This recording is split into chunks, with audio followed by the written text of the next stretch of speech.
واللہ ما طلعت شمس ولا غربت الا وانت فی قلبی۔ اور پھر دوسرا بے حیائی کا معاملہ یہ ہے کہ یہ اللہ تعالیٰ کو پسند نہیں، اس لیے یہ جو لڑکیوں کو اپنا دوست بنا لینا ہے کہ ہم دوست ہیں، یہ ہماری گرل فرینڈ ہے، یہ ہماری دوست ہے، تو یہ بھی قطعی طور پر جائز نہیں ہے۔ گرل فرینڈ کا تصور تو ویسے ہی دین اسلام میں نہیں ہے،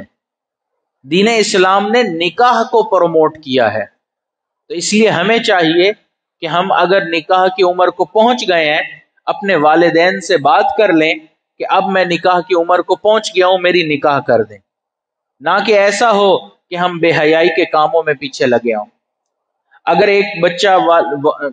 شادی کی عمر کو پہنچ گیا ہے، سٹیبل ہے، نوکری بھی کر رہا ہے، والدین سپورٹ بھی کر سکتے ہیں،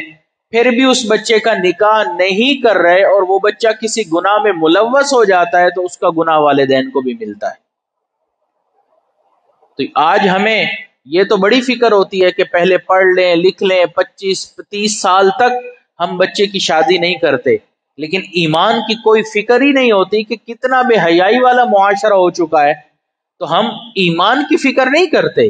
کہ بچہ کہاں جا کے منہ مار رہا ہے، کن سے دوستیاں کر رہا ہے، ہمیں اس کی کوئی پرواہ نہیں ہوتی ہے۔ بس بچہ ابھی تو چھوٹا ہے، ابھی تو پڑھ رہا ہے، ابھی تو یہ کام کر لے، تو وہ بچہ جو اس دوران گناہ کر رہا ہوتا ہے اس کا وبال والدین کے اوپر آ رہا ہوتا ہے۔